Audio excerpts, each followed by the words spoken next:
Hey, good afternoon, everyone.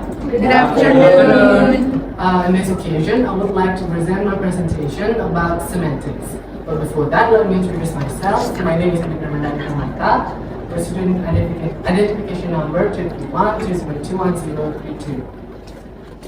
Okay, without any further ado, let me start my presentation. First, what is semantics? Have you guys heard about semantics before? No. Yes. So, in here I have several definitions from various experts in various university. First one is from Sheffield University that says semantics aims to understand the construction and interpretation of meaning in language. The second is from Britannica University that says semantics is the study of meaning in language, focusing on how words, phrases, and sentences convey meaning and how meaning is constructed and interpreted by speakers and listeners. And the last is from University of Leicester that says semantics is the study of meaning. More precisely, it is the study of relation between linguistic expression and their meanings. Okay, from those definitions, we can get the concept of semantics.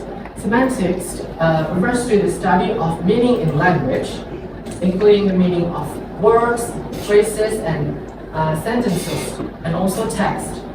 It examines how words get their meaning, how the meaning of a complex expression depends on its part, and how meaning is constructed and communicated in written and spoken language. Okay, next, in semantics, there are two types of semantics. The first is compositional semantics, and the second is lexical semantics. First, we will talk about compositional semantics. What is compositional semantics? Compositional semantics is an approach in linguistics that focuses on how the meaning of a sentences can be determined by combining the meaning of its own individual words. So I have an example of compositional semantics. So consider the sentence, John ate a ripe apple. The meaning of this whole sentence can be broken down into the meaning of each words, which is, the first one is John. It refers to a specific person. And then the second word, ate, refers to the action of consuming food. And then the third is a ripe apple, refers to a specific fruit. If we combine these words into a whole sentence, a new meaning arises, which is John is eating a ripe apple.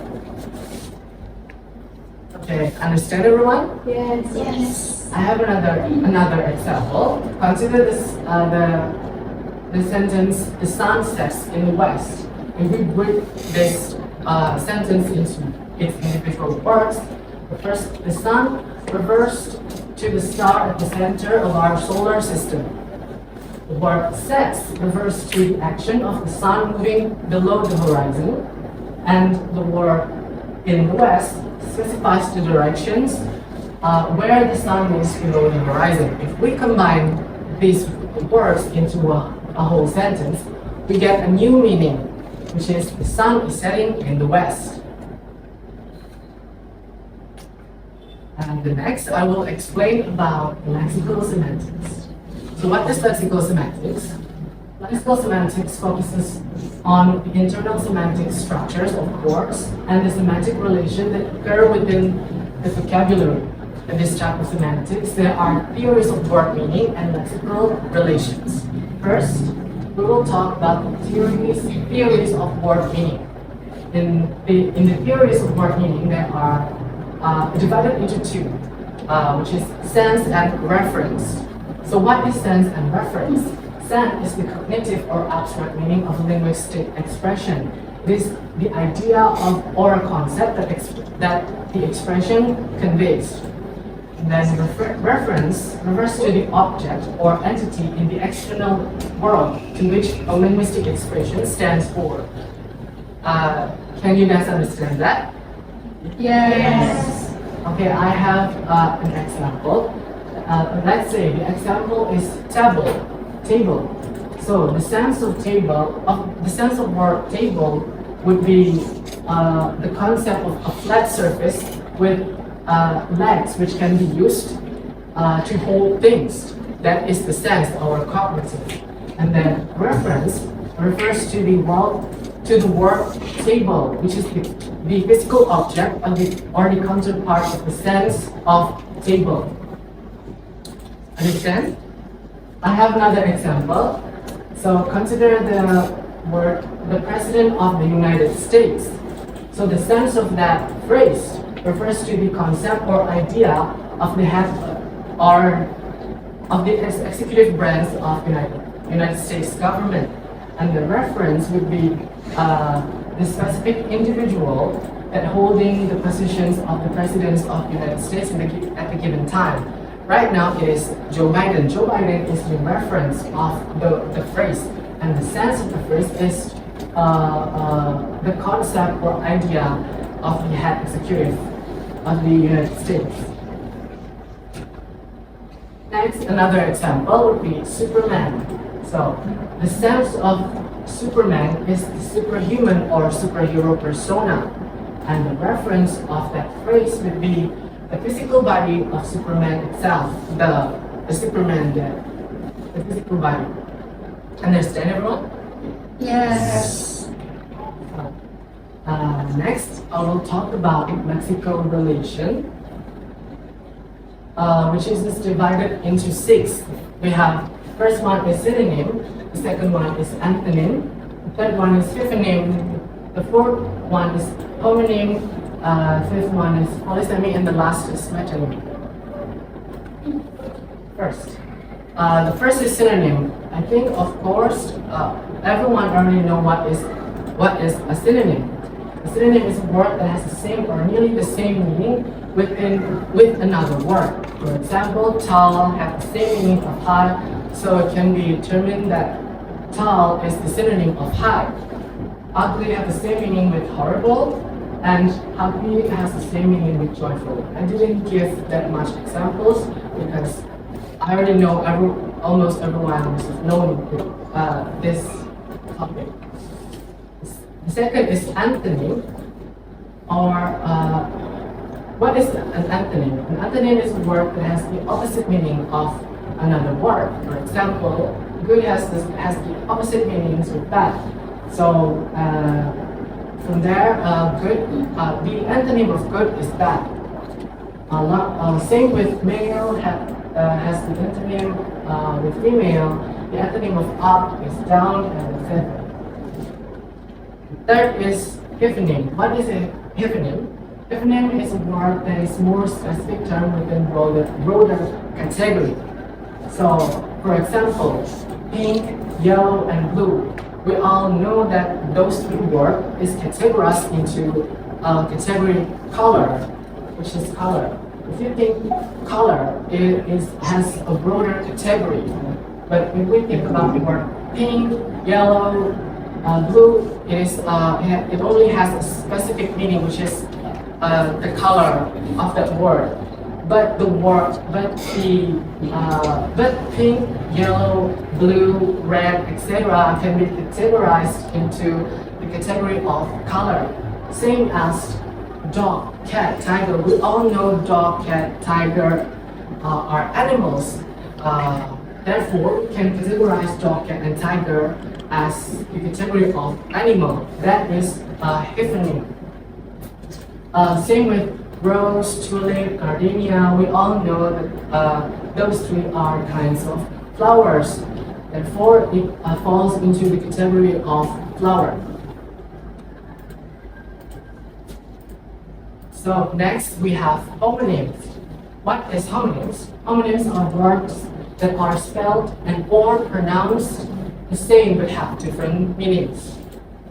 For example, the first sentence, we can save money in the bank. What is the bold word? Bank in this sentence refers to a financial institution. The second sentence, the trees are growing on the bank. Bank in the second sentence refers to a river bank. we can see from this two sentence, Ben has the same pronunciation, but it has a different meaning based on the sentence. And then the second example, spring is coming. Spring in this sentence refers to one of the season, and alongside with winter, summer, autumn, and spring. And then in the second sentence, the spring is broken. Spring in this sentence refers to coiled metal object, which is famously known in the machinery field. And then the third example, bat is nocturne. Bat in this sentence refers to a flying mammal, an animal. And then the second sentence, Andrew swing the bat. Bat in this sentence refers to sports equipment. Notice how these words has the same pronunciation, but they both have a different meaning. The first, bat refers to a flying mammal, and the second, and bat in the second sentence refers to sports equipment. So next we have polysemy. What is polysemy? Polysemy is a situation where a single word has multiple related meanings. So I have some example. The first is Jeremy is the head of management division. Notice in the bold word head in that sentence refers to the leader of an organization. And in the second sentence, Jeremy's head got struck by a sharp object. Head in the second sentence refers to the top part of our body. So notice this word has related meaning, which is a head in the first sentence refers to the leader of an organization, or the top in the organization, and head in the second sentence refers to the top of our body part. So the word, the meaning of the meaning of the word head in those two sentences have related meanings. The second example, open your mouth wide for the dentist. So mouth in that sentence refers to part of our body, or an entrance or foot entering our body.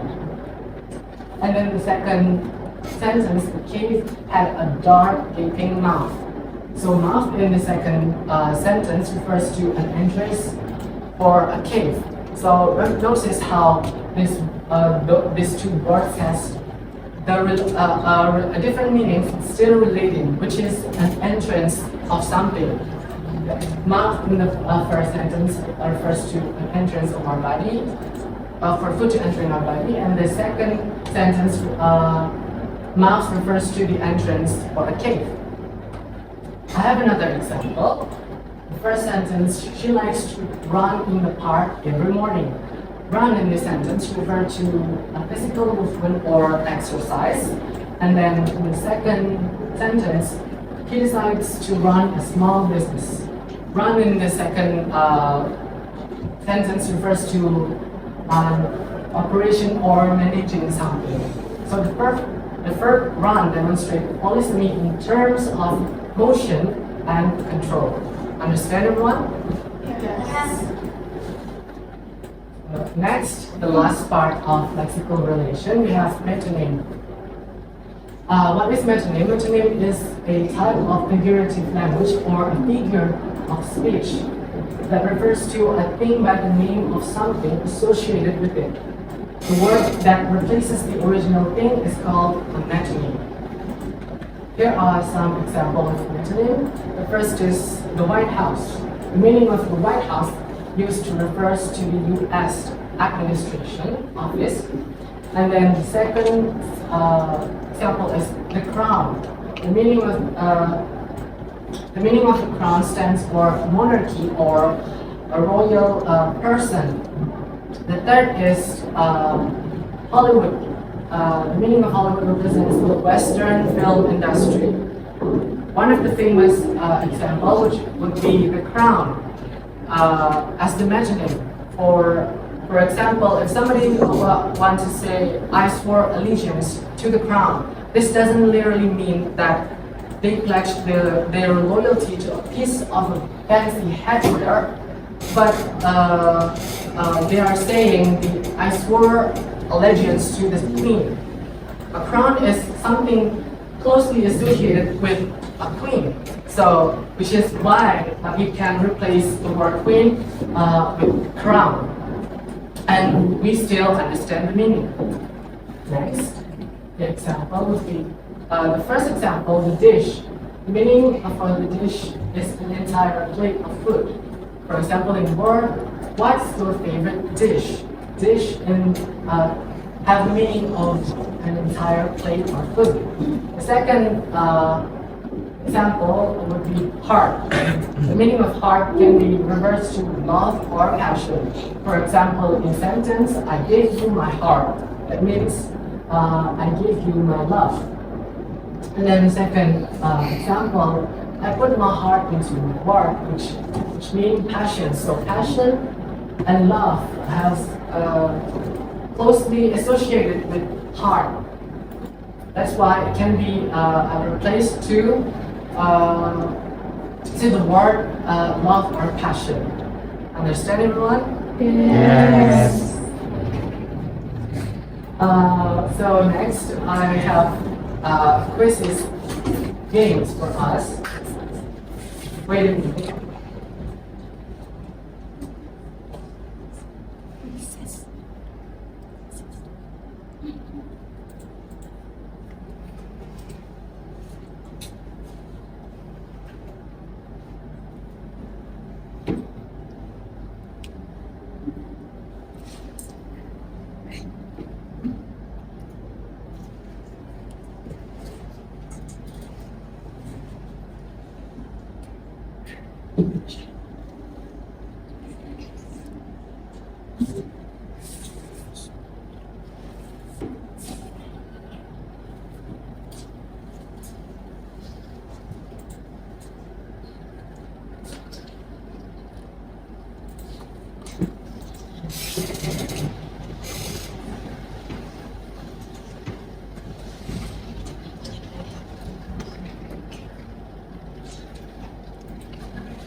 So you guys can join in with this.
Let's start with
and the quiz.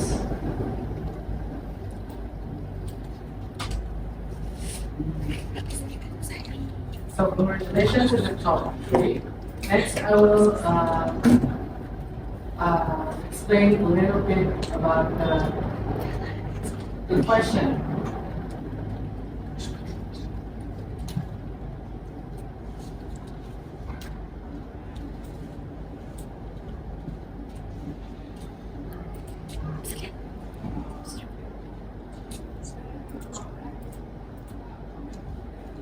For example, this question, which word doesn't belong in the category of epiphany or eponym of trees?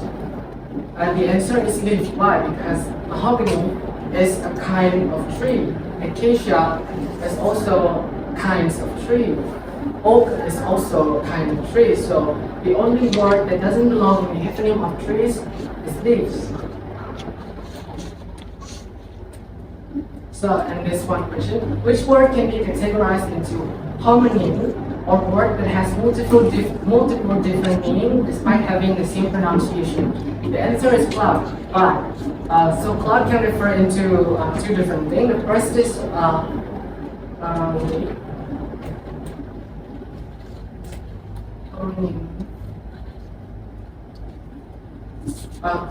The first is cloud and refers to a mass of water drops or ice crystal suspended in the atmosphere. And the second one is cloud can refers to a collection or data or application online. Therefore, it belongs to categorized in the homonym. So next, the word bright is polysemous, referring to both blah blah blah and blah blah blah. Remember, polysemy is a situation where a single word has multiple related meanings. The right answer is luminosity and personality vibe, because for luminosity we can use it to saying that, for example, the sun shines so bright today. That refers to a luminosity or cahaya.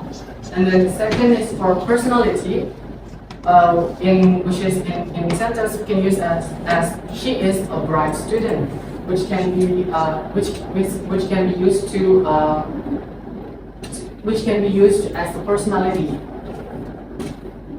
Next, so the last, which words can be categorized as metonym or a concept. A concept is referred to by the name of something closely associated with that thing or that concept. So the right answer is the Pentagon. Why? Because we know that the Pentagon is the defense system of the United States office.